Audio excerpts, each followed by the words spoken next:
শুনেছি যে চায়না থেকে তারা মরুভূমি ডিলিট করার পদ্ধতি, মরুভূমি কিভাবে দুবাই থেকে একদম বাদ দিয়ে দিবে সেটার একটা প্ল্যান করতেছে, সেই প্ল্যান মাফিক কাজ করতেছে। আমার মেসেজ একটাই, আপনারা ব্যবসা করবেন, লেবারই বাদ দিবেন, গুলি খেয়ে বর্ডার ক্রস বর্ডারের লেবার এই সমস্ত থেকে বাংলাদেশের পাসপোর্টটাকে উদ্ধার করবেন এবং নিজেরা ভালো হবেন, আমাদের দেশের মাথাটা উঁচু করবেন। সব সময় যে বড় বড় ইমারত, বড় বড় বিল্ডিং এগুলোর মধ্যেই মানুষকে থাকতে হবে ঠিক এরকম না, এর বাহিরেও যে কিছু আছে সেটাকে দেখানোর জন্য, নেচারের কাছে যাওয়ার জন্য, প্রকৃতির কাছে যাওয়ার জন্য তাদের এই প্রচেষ্টা।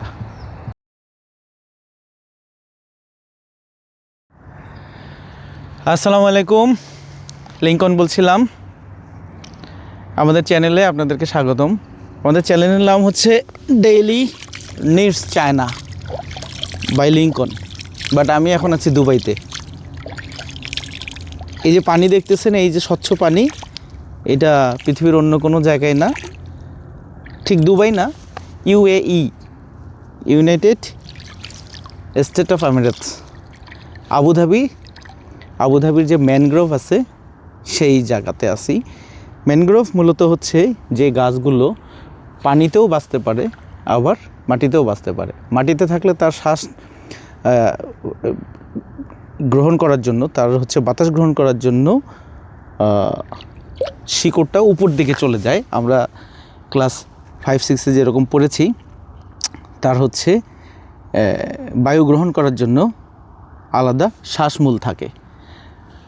এটা খুব বেশি বড় না, কিন্তু তারা এই ছোট্ট জায়গাটাকে কিভাবে ন্যাচারালি সাজাইছে সেটার একটা প্রমাণ বা তথ্যচিত্র দেওয়ার জন্য আমার এই ভিডিওটা করা।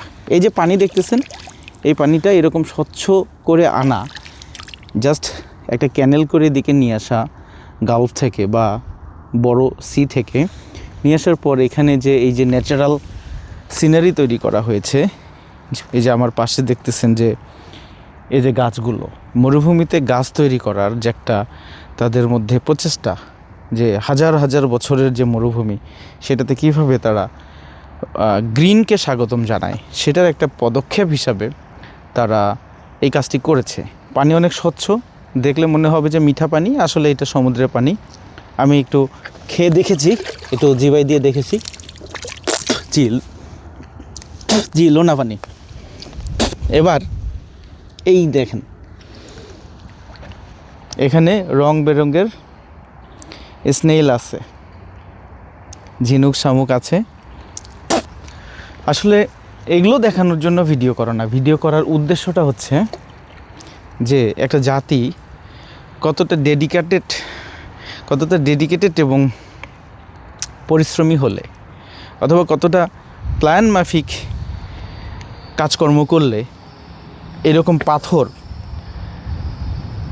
কৃত্রিমভাবে নিয়ে এসে সিঁড়ির মতো ব্যবস্থা করছে, যাতে করে আপনি পড়ে না যান, কিন্তু আবার দেখতে মনে হয় যে হ্যাঁ এটা ন্যাচারালি এরকম হতে পারে।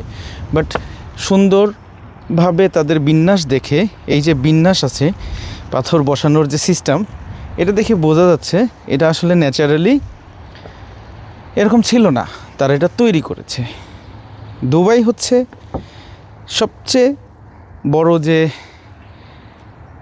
বিপ্লবটা ঘটিয়েছে, সেটা হচ্ছে যেটা তাদের দেশে নাই সেটা তাদের চাই, যা তাদের নাই তা তাদের করতেই হবে, সেটা যে কোনোভাবে হোক। এখন দুবাইতে যারা ঘুরতে আসেন তারা হয়তো বা দেখেছেন দুবাইয়ের বড় বড় বিল্ডিং করেই তারা থেমে থাকেনি, এখন তারা গাছ করে থেমে থাকেনি, এখন তারা সমুদ্র করবেন, এটা করে থেমে থাকেনি। বিশ্বের যেখানে যা আছে, শুনেছি যে চায়না থেকে তারা মরুভূমি ডিলিট করার পদ্ধতি, মরুভূমি কিভাবে দুবাই থেকে একদম বাদ দিয়ে দিবে সেটার একটা প্ল্যান করতেছে, সেই প্ল্যান মাফিক কাজ করতেছে।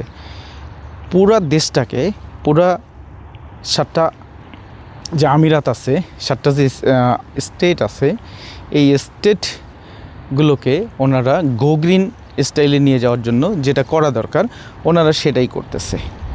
আমরা যদি একটু সামনের দিকে যাই, আপনারা একটু আস্তে আস্তে দেখতে পারবেন এই জায়গাটা, পুরো জায়গাটা এইভাবে বাধাই করা। অথচ আপনারা জেনে থাকবেন পৃথিবীর মধ্যে সবচেয়ে সবচেয়ে বড় ম্যানগ্রোভ বনাঞ্চল হচ্ছে বাংলাদেশের সুন্দরবনে। সেটাকে আমরা কি করেছি বা সেটা আমরা কাজে লাগাইতে পেরেছি কিনা, এই জিনিসগুলো বলার জন্যই আমার এই ভিডিও। এইটুক জায়গার মধ্যে আপনারা দেখেন, এইটুক জায়গার মধ্যে কায়াকিং করতে পারবেন যদি পারমিশন থাকে। তারপর মাছ ধরতে পারবেন না, সুইমিং অ্যালাউড না। তারপর আরও কিছু প্রজেক্ট রয়েছে এখানে। এই যে হোটেলগুলো আছে, এখানে আপনি এসে থাকতে পারবেন একেবারে নিরিবিলি, শহর থেকে একটু দূরে থাকার জন্য এটা খুব সুন্দর একটা জায়গা হতে পারে। পিছন দিকে দেখবেন বড় বড় বিল্ডিং রয়েছে একদম পিছনে।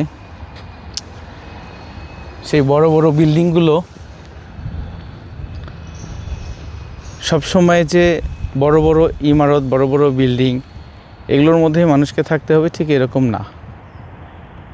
এর বাহিরেও যে কিছু আছে সেটাকে দেখানোর জন্য, নেচারের কাছে যাওয়ার জন্য, প্রকৃতির কাছে যাওয়ার জন্য তাদের এই প্রচেষ্টা। আমাদের দেশের সেন্ট মার্টিনের পানি কিন্তু এর চেয়ে পরিষ্কার, এবং আমাদের দেশের যে ম্যানগ্রোভ বনাঞ্চল সেটা এর চেয়ে কোনো অংশে কম না, এর চেয়ে বড়, এবং সেটা বিশ্বে সমাদৃত।